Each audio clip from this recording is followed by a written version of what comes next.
Ayun oh. Kamusta? Nandito na naman si Mrs. Kat at samahan niyo na naman ako sa panibagong vlog. So for today's video, ayan, nag-staycation kami sa Holiday Inn dito sa Makati.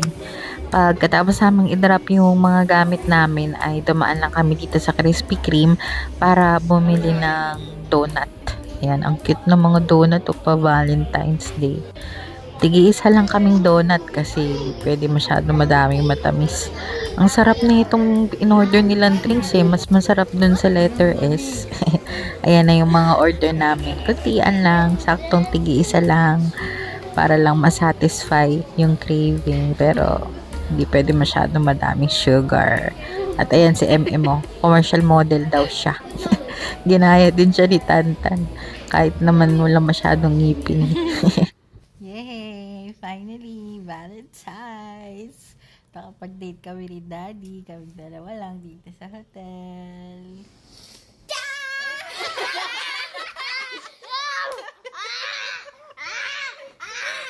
Di pala kami dalawa lang.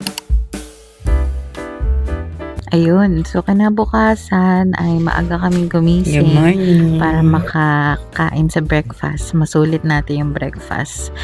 At kagabi, nanood lang kami ng Nature Garden. Bigla kasi pinanood ko ulit sa mga bata yung Nature Garden kasi naalala ko si Shanshay tsaka si Damings. So, ayun, kakain na kami nito sa kasamang breakfast doon sa staycation namin. Nag-staycation pala kami kasi merong member kasi si Daddy dito may membership siya dyan sa hotel na yan. So, merong mga credits na pwedeng gamitin. So, ginamit na namin. Ayan. Tapos, ayun, masarap sana kumain ng marami dito eh. Kaso, ang hirap kasi kapag may mga ano-ano ka na eh, no? Nakakatakot magdami ng sugar, nakakatakot magdami ng maalat, ganyan. Sa totoo lang, hindi ko na ganun talaga na-enjoy ang mga buffet ngayon kasi I'd rather na kontrolin yung sarili ko kaysa magpaka talaga sa mga pagkain. Kaya ayun. Iba siguro sulit na sulit to pero ang dami talaga, ang daming pagkain. Nakakahinayang. Pero ang ginawa ko, kumuha ako ng mga konti kong gustong tikman. Ayun. Imbis na madami-dami siya, kunyari isang tinapay, ganun, isang taho, ganyan. Basta, a little bit ng mga gusto kong kainin. Ayun.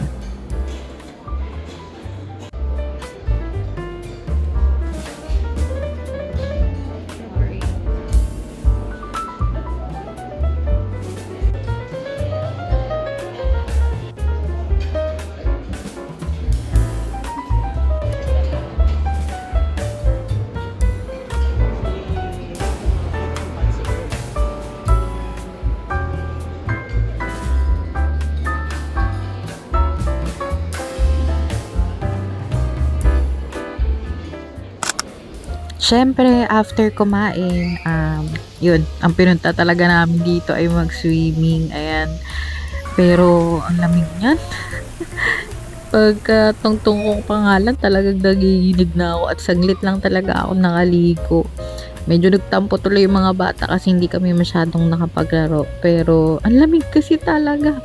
Nasa ilalim na ako, tumatayo talaga yung mga balahibo ko sa sobrang lamig. Parang galing sa ref yung tubig. Tsaka medyo malamig yung panahon yan eh. Tsaka medyo maulan. Kaya lalong malamig pa rin talaga. Pero ayun, nag-enjoy naman sila at nagustuhan naman nila yung pag-swimming nila.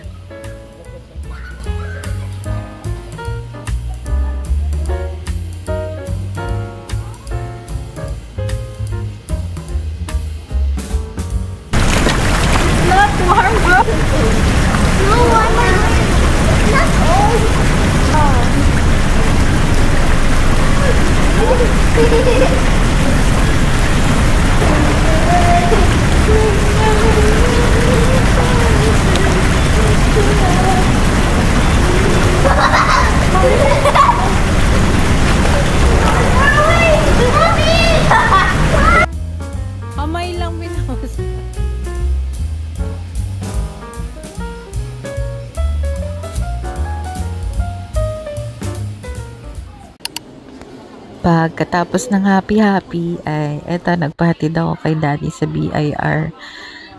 Well, ayun, kailangan ko na talagang i-close yung aking small printing business dahil madami akong reasons, pero isa talaga dun ay nai-stress ako dito sa tax and all. Siguro pag medyo nag-iba na yung proseso at hindi na ganun ka-hassle ang bookkeeping at lahat ng mga everything about taxes, ay babalik din ako sa pagnenegosyo, lalo na't gustong gusto ko talaga tong negosyo na to at okay din naman ang kitaan dito.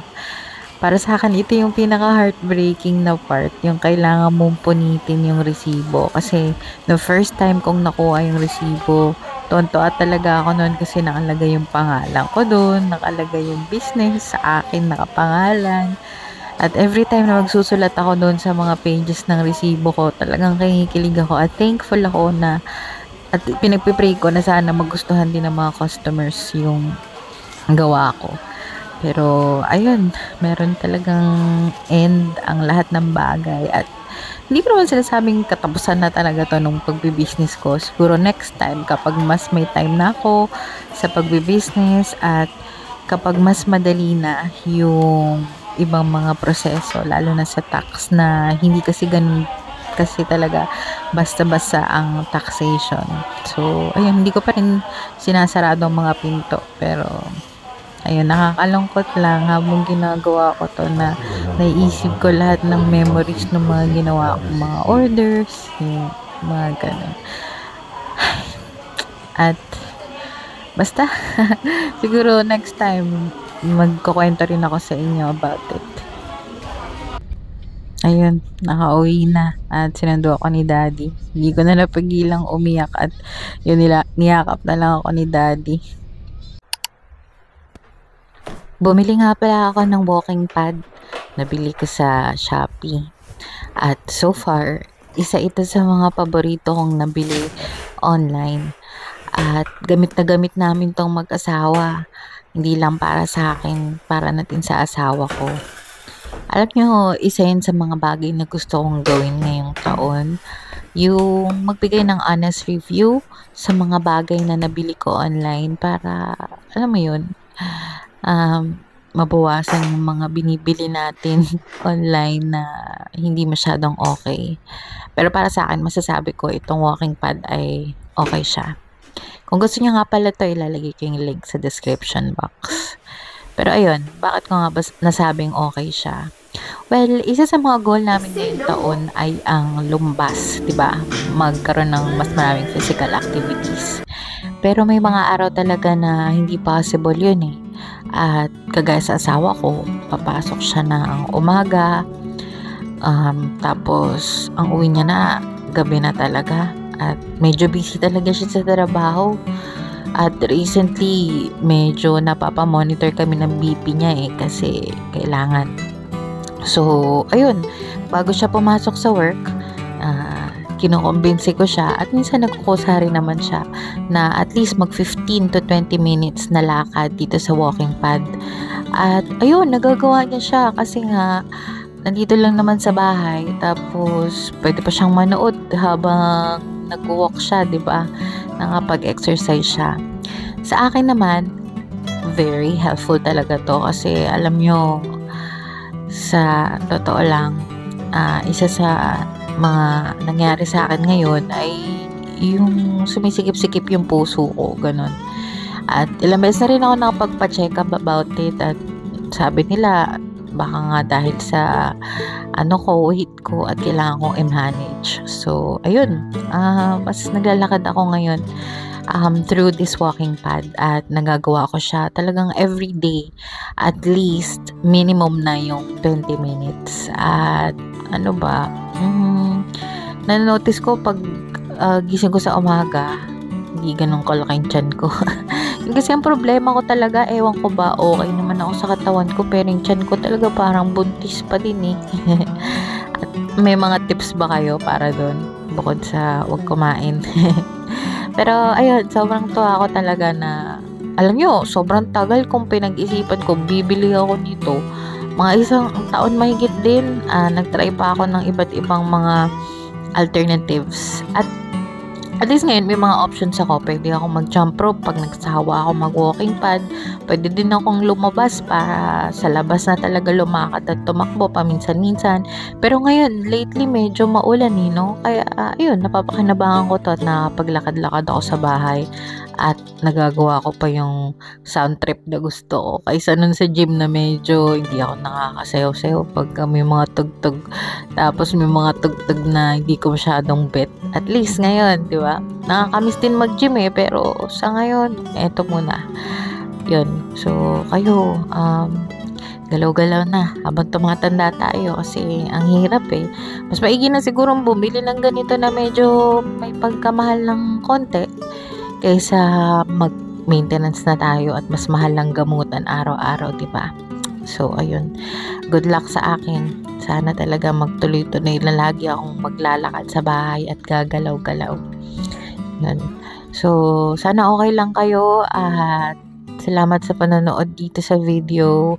Hindi ko alam kung ano pa yung mga next na vlogs na gagawin ko. Pero, ayun, lagi akong excited na mag-video para sa inyo. Pero kasi, syempre, kagaya nung staycation namin, nag-aasikaso din ako sa mga anak ko nun. Kaya, hindi sa lahat ng pagkakataon nakakakuha ako ng mga maayos na shots. At minsan may mga pagkakataon din na parang gusto ko talagang namnamin yung moments.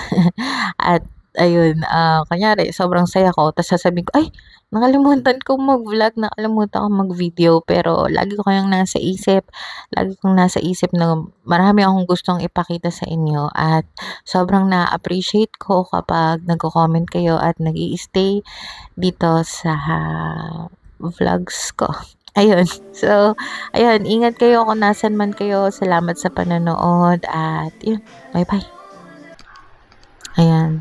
Itsura ko after ng 30 minutes na 2.5 na speed na lakad. Kita ba yung pawis? Yan. Bye-bye!